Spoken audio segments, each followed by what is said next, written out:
আমরা চলে এসেছি আমাদের দাদা ভাইদের বাড়ি, মানে আমার বৃষ্টিদের বাড়ি। তো সেদিন ছিল ওই যে দাদা ভাইয়ের বার্থডে, তো সেটাই সেলিব্রেশন করবো বলে আমরা সবাই মিলে চলে এসেছি। তো আমাদের দাদা ভাই তো ভাবতেই পারেনি যে আমরা আসবো, কারণ ওর ডিউটি ছিল। এবার ওর ডিউটি থেকে তা যাতে ও সেদিনটা আর কি ছুটি পায়, তো সেই কারণে ও ডবল করে ডিউটি করে নিয়েছিল।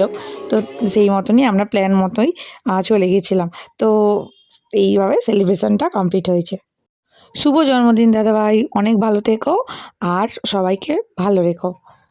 তো এই যে তো তাড়াতাড়ি করে কেকটা কেটে নিতে বলছিল, কারণ এই যে লাড্ডু বাবু আর মানু তো মাথা খারাপ করে দিয়েছিল যে কেক কখন কাটবে, কেক কখন কাটবে, কেক কখন কাটবে, কেক কখন কাটবে, মানে ওদের মুখে একটাই বলি সারাক্ষণ ধরে। তো এই যে তো ওরা তো দুজনে খুব এক্সাইটেড, মানে ওরা দুজনে মিলে এই যে মানে হামলা। তো ওরাই এখন ছুরি ফুরি ধরে নিয়েছে, নিয়ে এবার ওই যে সকাল মিলে কেকটা কাটছে।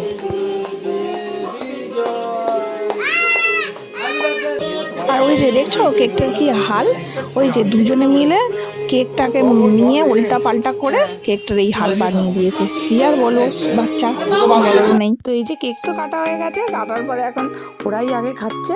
ওরা খেয়ে নিয়ে তারপরে একটু মেখে নেবে। তার মানু তো এদিকে বলতে শুরু করেছে আমাকে মা খাওনি কেন, আমাকে মা খাওনি কেন। তারপরে ও একটুখানি মেখে নিল। তো সেই দিনটা খুব ভালোভাবেই কেটেছিল। তো এইভাবে মজায় সেই দিনটা খুব ভালোভাবেই কেটে গেছিলো।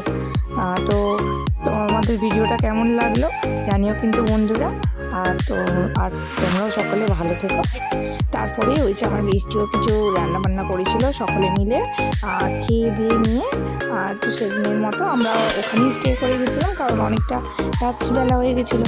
আর ওর যে বাড়িটা না অনেকটা ভেতরের দিকটা, তো সেদিনে আর কি রাত্রিবেলাটা আর কি আসা পসিবল হয়নি।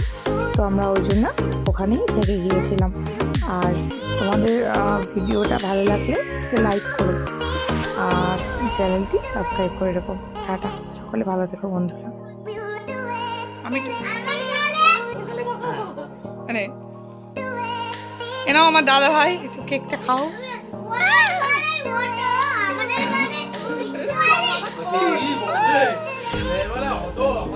একটুখানি